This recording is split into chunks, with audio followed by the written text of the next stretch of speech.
자, 오늘은 이제 방정식에 대해서 오늘은 이제 배울 건데요. 자, 처음으로 우리가 먼저 등식에 대해서 알아보도록 하겠습니다. 등식이 뭔지 모르는 친구는 없을 것 같은데, 자, 이 기호 뭔지 다 알죠? 네, 같다라는 뜻이죠. 같다. 이거를 등호라고 부르는데, 이 등호라는 기호를 사용하여 두 수나, 이 양쪽에 있는 두 수나 어떤 식이 서로 같음을 나타내는 식을 등식이라고 부릅니다. 서로 같은 식이라는 뜻이겠죠. 자, 이럴 때 좌변이 뭐냐면 이 등호에서 왼쪽을 모르는 사람은 없죠. 여기가 왼쪽이고 오른쪽. 네, 이 등호의 왼쪽 부분을 좌변, 등호의 오른쪽 부분을 우변이라고 불러줍니다. 자, 그래서 좌변과 우변을 합쳐서 양변이라고 불러준다는 거, 이 용어들은 여러분들이 기억하시고요. 자, 이제 여러분들이 좀 중요하게 생각하셔야 될 것은 이 방정식과 항등식을 구분하는 일입니다. 자, 이 방정식과 항등식을 구분하는 것이 쉽지는 않을 텐데, 자, 여러분들이 이것을 구분하려면 뭘 하면 되냐면, 내가 항상 정의는 외우는 거라고 했죠. 방정식과 항등식의 정의를 외우시면 됩니다. 자, 방정식은 뭐냐면요, 미지수의 값에 따라서 참이 되기도 하고 거짓이 되기도 하는 등식을 방정식이라고 합니다. 자, 그렇다면 항등식은 뭐냐?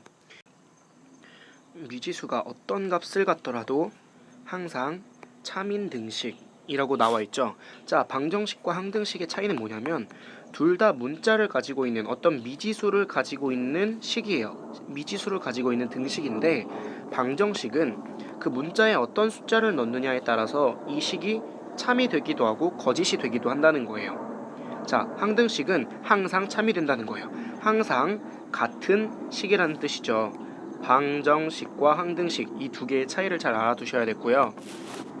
자, 미지수가 뭐냐면 정해지지 않은 수라는 뜻이에요. 그래서 방정식에 있는 x, y 등의 문자를 나타내는 말이고요. 자, 그 다음에 방정식의 근, 해가 뭐냐면, 자, 방정식이라는 것은 미지수의 값에 따라서 참이 되기도 하고 거짓이 되기도 된다고 했는데, 이때 이 참이 될 때 이 참이 되게 하는 이 미지수의 값, 방정식을 참이 되게 하는 미지수의 값을 방정식의 해라고 합니다.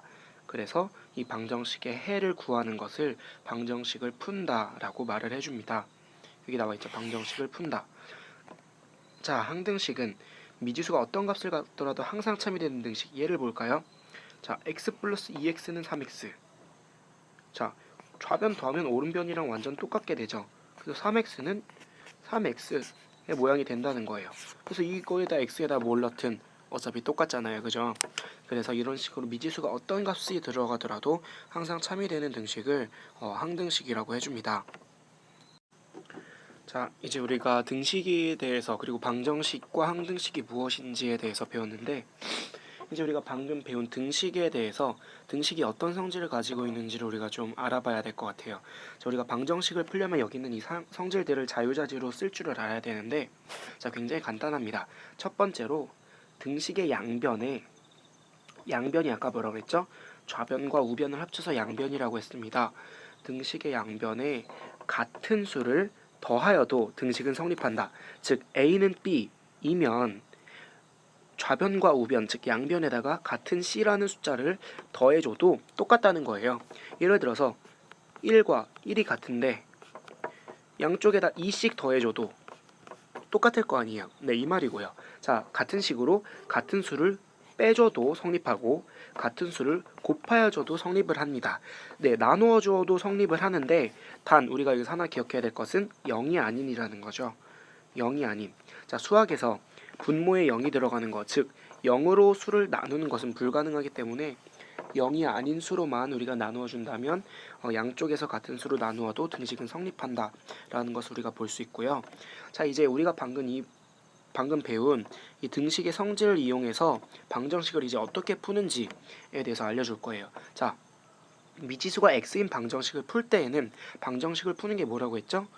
네, 방정식이란 것은 이 미지수에 어떤 숫자가 들어가느냐에 따라서 참과 거짓이 결정되는 식이라고 했는데, 이때 참이 되게 하는 이 미지수를 방정식의 해라고 말한다고 했고, 이 해를 구하는 그 과정을 방정식을 푼다라고 말을 한다 했습니다. 그래서 이제 이 방정식 우리가 어떻게 풀어줄 거냐면 x가 몇인지 구해주면 되는 거예요. x는 네모다, x는 몇이다 라는 형태로 만들어주기만 하면 무조건 되는 겁니다. 그래서 좌변에는 x만 남기고 우변에는 숫자만 남기고 이런 식으로 문자와 숫자를 분리하는 방법으로 풀어주면 돼요. 자, 예를 볼까요? 3x-4는 2 라는 식이 있는데, 자, 우리가 왼쪽에는 x만 남기고 싶은 거예요. 그래서 왼쪽에 지금 거슬리는 게 뭐냐면 이 마이너스 4가 거슬리는 거예요. 이 마이너스 4를 없애주기 위해서 뭘 했냐면 양변에다가 플러스 4씩을 해준 거예요. 자, 등식의 성질 1번이죠. 등식의 성질 1번을 이용해서 양변에다가 플러스 4씩을 해주는 거예요. 자, 그랬더니 지금 무슨 일이 일어나냐면 좌변에서 마이너스 4와 플러스 4가 계산돼서 0이 돼버리죠. 그러니까 왼변에 뭐가 남아? 3x만 남고 오른쪽에는 플러스 4 해준 것 때문에 6으로 계산이 됐죠. 근데 지금 3x는 6이라는 과정까지 왔는데 내가 알고 싶은 거는 x예요. x. 그래서 내가 이제 뭘 해줄 거냐면은 지금 x 앞에 3이라는 숫자가 곱해져 있기 때문에 나는 이 3이라는 숫자를 이제 양변에서 나눠줄 거예요. 자, 이해가 되나요?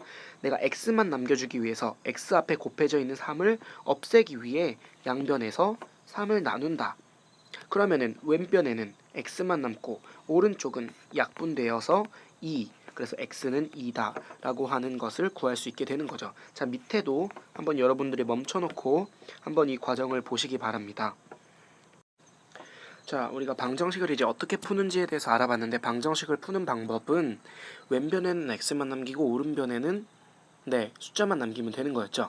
자, 이제 우리가 진짜 1차 방정식이라고 부르는 것에 대해서 풀어보기 위해 2항이라는 걸 배울 건데, 2항은 뭐냐면은 등식의 한 변에 있는 항을 부호를 바꾸어 다른 변으로 옮기는 것을 2항이라고 합니다. 자, 2항은 뭐냐면 바로 방금 배운 등식의 성질을 이용해서 응용해서 만든 게 2항인데, 예를 들어서 이건 거예요. 자, 5x 플러스 1이 있죠. 지금 5x 플러스 1을 내가 풀어주고 싶은데 5x 플러스 1은 마이너스 x 플러스 3, 이 방정식을 내가 지금 풀어주고 싶은데, 아까 방정식을 푸는 방법에 의하면 모든 문자들은 다 왼쪽으로 넘겨버리고 모든 숫자들은 다 오른쪽으로 넘겨버리는 방법을 쓴다고 했는데, 지금 플러스 1을 오른쪽으로 넘기고 싶은 거예요. 그럼 어떻게 넘겨야 되냐? 마이너스 1로 넘어가는 겁니다. 자, 마찬가지로 마이너스 x가 지금 좌변으로 넘어오고 싶어요. 이런 식으로 등호를 넘어갈 때 좌변에서 우변으로, 우변에서 좌변으로 넘어갈 때 항상 부호가 바뀌게 됩니다. 마이너스 x가 넘어갈 때는 플러스 x로. 자, 이게 어떤 원리냐면 양변에 같이 플러스 1을 해줘도 성립한다고 했잖아요. 그래서 여기서 보면은 플러스 1을 없애주기 위해서는 양변에 마이너스 1을 해주면 되는데, 지금 여기서 이 없어지는 게 마치 플러스 1이 마이너스 1로 넘어간 것처럼 보이는 거기 때문에 이런 식으로 우리가 생각해줘도 문제가 없기 때문에 이 2항이라는 우리가 배운 방금 이 방법이 나온 거예요. 자, 그 다음 1차 방정식. 1차 방정식은 뭐냐? 방정식의 모든 항을 x 포함, 숫자 포함 모든 항을 좌변으로 이항했을 때, 모든 숫자들을 좌변으로 넘겼을 때 왼쪽에 뭐가 나온다? 1차식의 형태로 나오는 거.